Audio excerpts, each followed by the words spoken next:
All right, guys, what's going on? So I briefly want to touch on the whole Ronna McDaniel NBC News thing.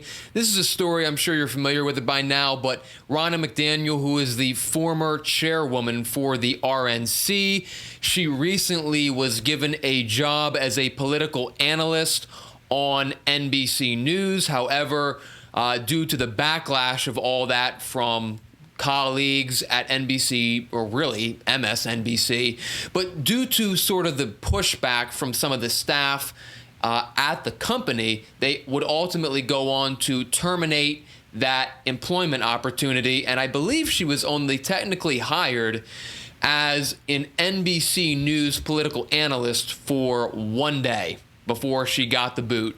So obviously that made a lot of news. The people, I guess, who were on the left sort of feel like, yeah, why would we have this person on? And the people on the right sort of feel like that's a very disingenuous thing to do. But with all that, here's what I think. So number one, I think it says a lot about the company in and of itself when you have the staff members at NBC Universal essentially calling the shots to the executives of NBC, saying, here's who you can bring on and here's who you can't. I really think that puts a big spotlight on the sort of the power dynamic that the staff members seemingly are running the show at NBC, and that's no pun intended. They're literally running the show at NBC. Another point that I want to touch on briefly, and I want to point this out because I think it's relevant, is the fact that you had Ronna McDaniel. She was a political analyst at NBC News, right?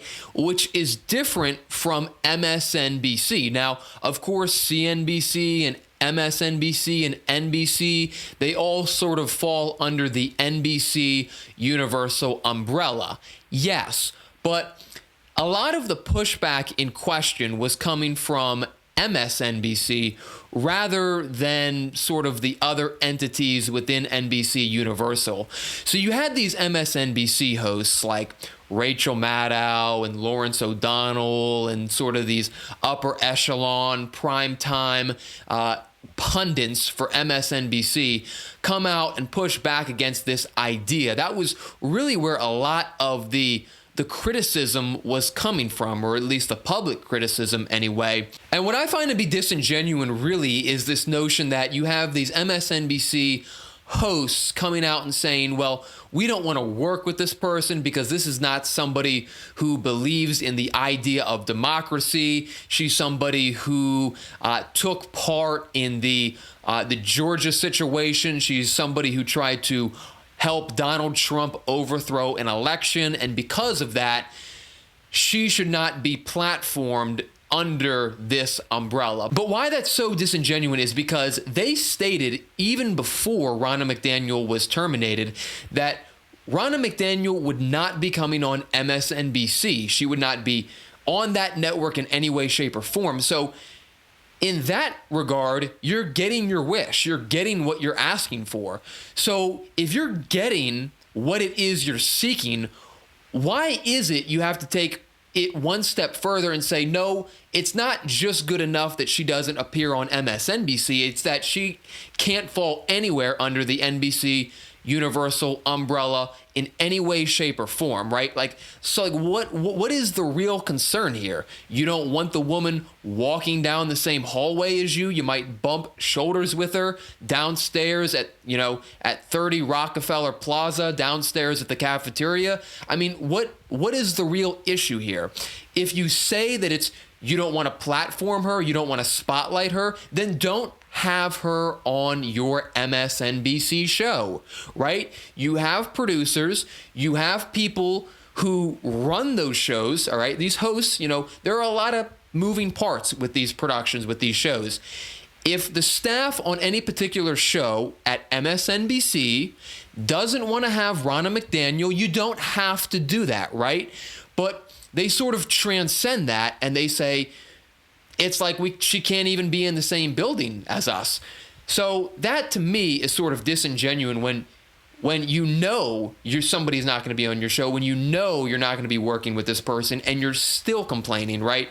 Again, a lot of that pushback did come from MSNBC, not as much so. You had Chuck Todd express some concerns, but with Chuck Todd, he didn't come out and say, no, we shouldn't have her at all. He didn't put out any blanket statement like that.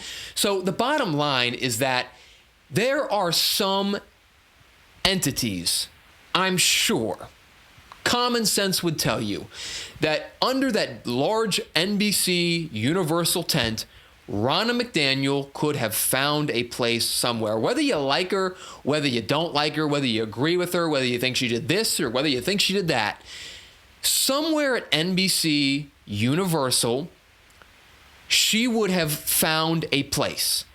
One of the shows would have had her on as a political analyst, and that's evidently clear due to the fact that NBC Universal hired her to begin with, right? They don't hire somebody that they're not going to have any use for. They don't make somebody a political analyst for no reason. They do that to place them on network shows throughout the course of a day to provide political commentary on whatever the subject might be for that particular news segment, right? They had positions they could pluck her into, but they were never ultimately able to do that because of this resistance from what appeared to be mostly MSNBC. So again, the placement of where Ronna McDaniel would have filled in, how she would have provided that political commentary on what shows and when, I guess we'll really never know because she never really was ever able to get into the position and get to the job and make things work. I think at the end of the day, the bottom line is that NBC Universal top executives, top ranking members thought that Ronna McDaniel would make for a good political pundit and that they could put her in certain positions where she would be able to present the Republican side of an argument for whatever the news topic may be. And the final thing that I want to touch on just momentarily is that I think Ronna McDaniel has a case against NBC. I haven't seen her contract and I don't know what it entailed, but she had a contract, she had an agreement, an understanding with NBC as to what she was about to do, and then boom, it came to an abrupt end. So a real argument could be made, I think, from her end that she was subjected to unfair treatment. Now, whether she pursues that or not, I have no idea. But I do think that NBC, they might have to hit her with a parting gift, a very reasonable monetary parting gift. But at the end of the day, I really think it makes the company look like they are very susceptible to giving in whenever there is even a little bit of pushback towards anything. So these are decisions they have made, and these are decisions that they are going to have to deal with. But beyond that, that's my 2 cents on the issue. So with that, we'll see what happens next, and we'll catch you next time.